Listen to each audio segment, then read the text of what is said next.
Recent గా జరిగిన విమాన ప్రమాదంలో 200 మంది చనిపోయారు. అసలు ఏమైంది? విమానంలో అంతమంది చనిపోవడానికి కారణం ఏంటో ఒకసారి ఈ వీడియోలో చూద్దాం మనం. గుజరాత్ లో జరిగిన 242 మందితో వెళుతున్న ఎయిర్ ఇండియా బోయింగ్ విమానం కుప్పకూలిపోయింది. రన్వే నెంబర్ 23 నుంచి విమానం టేకాఫ్ అయింది. అలా టేకాఫ్ అయిన కొన్ని నిమిషాల్లోనే విమానం అనేది కుప్పకూలిపోయింది. రన్వే మీద నుంచి పైకి వెళ్ళింది కానీ టెక్నికల్ ప్రాబ్లమ్స్ వల్ల పైకి వెళ్లకుండా నివాస ప్రాంతంలోకి వెళ్లి కూలిపోయింది. ఆశ్చర్యం ఏమిటంటే ఈ ప్రమాదంలో మొత్తం 290 మంది చనిపోయారు. కానీ అదే విమానంలో ప్రయాణిస్తున్న ఒక వ్యక్తి మాత్రం బ్రతికాడు. ఇదే అందరికీ చాలా ఆశ్చర్యం అనిపించింది. ఆ వ్యక్తి పేరు రమేష్ కుమార్ విశ్వాస్.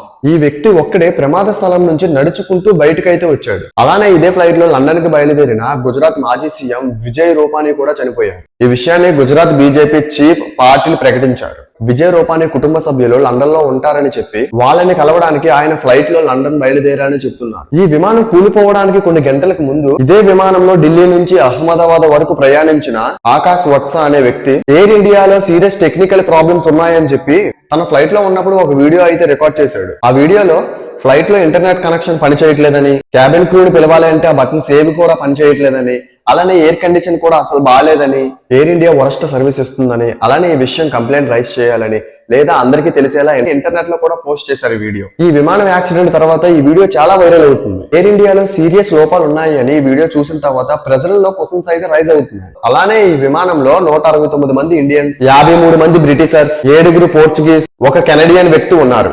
అలానే 2 పైలట్స్ తో కలిపి మొత్తం 10 మంది క్యాబిన్ క్రూ, అలానే ఇంకా 12 మంది విమాన సిబ్బందులు ఉన్నారు. మొత్తం 242 మందితో గుజరాత్ అహ్మదాబాద్ లో ఉన్న సర్దార్ వల్లభాయ్ పటేల్ ఇంటర్నేషనల్ ఎయిర్పోర్ట్ నుంచి లండన్ ఘాట్విక్ కు బయలుదేరుతున్న విమానం అయితే కూలిపోయింది. ఘటన అనేది మన దేశాన్ని మాత్రమే కాదు, యావత్ ప్రపంచాన్ని విషాదంలోకి నెట్టేసింది. ఘటనకు సంబంధించిన ఫారెన్ మినిస్ట్రీ అఫీషియల్ గా ఇచ్చిన స్టేట్మెంట్ ఏం చెప్తుందంటే, చాలా మంది ప్రాణాలు కోల్పోయారు, మృతి చెందిన వాళ్ళలో ఎక్కువ ఫారినర్స్ కూడా ఉన్నారని చెప్తున్నారు. అలానే ఘటనా స్థలంలో సహాయక చర్యలు కూడా జరుగుతున్నాయని అయితే చెప్తున్నారు. అలానే మొత్తం 200కు పైగా చనిపోయి ఉండవచ్చేమో అని నేషనల్ మీడియా వార్తలు అయితే ప్రకటిస్తున్నారు. విమానం రెసిడెన్షియల్ ఏరియాలో క్రాష్ అవడం వల్ల ప్రాణ నష్టం చాలా ఎక్కువగా జరిగిందని అయితే అర్థం అవుతుంది. ఈ ఘటన జరిగినప్పుడు ఎగ్జాక్ట్లీ ఏమైందని చూస్తే, అహ్మదాబాద్ ఎయిర్పోర్ట్ నుంచి air India flight I-71 Boeing విమానం జూన్ 12, 2025 మధ్యాహ్నం సరిగ్గా 1:35 ఫ్లైట్ అయితే టేక్ ఆఫ్ అయింది. గాలిలో ఎగిరిన 1 నిమిషంలోనే టెక్నికల్ ప్రాబ్లమ్స్ వల్ల ఫ్లైట్ అయితే కిందకు పడడం మొదలైంది. వెంటనే విమానంలో మేడే అలర్ట్ కూడా వచ్చింది. మేడే అలర్ట్ అంటే ఏమిటంటే, విమానం ప్రమాదంలో ఉంది, కాపాడండి అని వచ్చే ఒక సూచిక.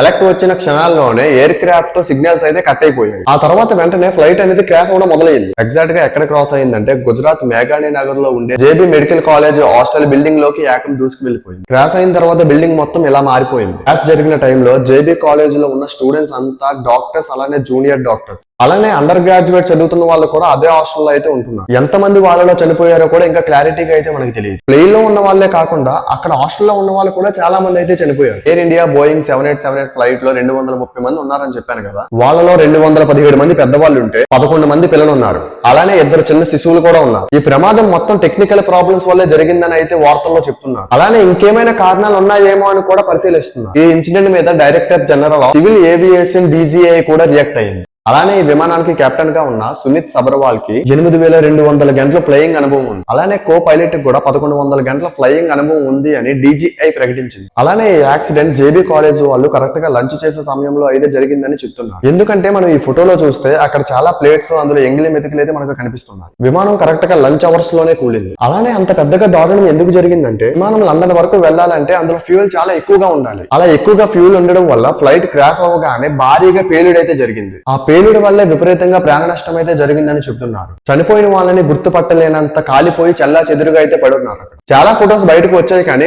ఈ వీడియోలో నేను ఏమీ పెట్టట్లేదు. అలానే గాయపడిన వాళ్ళని అక్కడే ఉన్న అహ్మదాబాద్ హాస్పిటల్ కి అయితే తీసుకువెళ్లారు. అలానే ఈ ఇన్సిడెంట్ వల్ల అహ్మదాబాద్ లో ఉన్న ఎయిర్పోర్ట్ ని కొద్ది గంటల పాటు మూసివేశారు. అలానే DGCA air craft accident investigation ని, AIIB ఇన్వెస్టిగేషన్ ని స్టార్ట్ చేసింది. అలానే కూలిపోయిన విమానం బోయింగ్ విమానం కాబట్టి బోయింగ్ టీం కూడా రంగంలోకి అయితే దిగింది. అలానే ఫ్లైట్ ట్రేడర్ 24.com ప్రకారం ఈ విమానం 624 ఎత్తులో సిగ్నల్స్ కట్ అయిపోయిందని, అలానే నిమిషానికి 475 అడుగులు వేగంతో కిందకి పడిందని చెప్తున్నారు. ఇదంతా టెక్నికల్ ప్రాబ్లమ్స్ వల్లే జరిగిందని అయితే చెప్తున్నారు. అలానే ఈ ఇన్సిడెంట్ మీద నరేంద్ర మోడీ గారు కూడా దిగ్భ్రాంతి అయితే వ్యక్తం చేశారు. ఈ విషాదకరమైన ఘటన రెస్క్యూ ఆపరేషన్ వేగవంతం చేయాలి అని మోడీ గారు అయితే ఎక్స్ లో పోస్ట్ చేశారు. అలానే civil aviation minister Rammohan Naidu గారు కూడా ఈ రెస్క్యూ ఆపరేషన్ ని నేరుగా పర్యవేక్షిస్తున్నారు. అలానే గుజరాత్ సీఎం ఇది గుజరాత్ లో జరిగింది కాబట్టి భూపేంద్ర పటేల్ గాయపడిన వాళ్ళని వెంటనే హాస్పిటల్ కి తీసుకువెళ్లి ట్రీట్మెంట్ ఇవ్వడానికి గ్రీన్ కారిడార్ వారిని ఏర్పాటు చేశామని చెప్తున్నారు. అలానే ఎయిర్ ఇండియా చైర్మన్ అయిన ఎన్ చంద్రశేఖరన్ బాధితులకు సహాయం అందిస్తారని చెప్పారు. క్రాష్ తర్వాత ఎయిర్ ఇండియా పేరెంట్ కంపెనీ అయిన టాటా గ్రూప్ రియాక్ట్ అయింది. మృతుల కుటుంబాలకు ప్రగాఢ సానుభూతి ప్రకటిస్తూ ఎయిర్ ఇండియా CEO అయితే ఒక వీడియో రిలీజ్ చేశారు.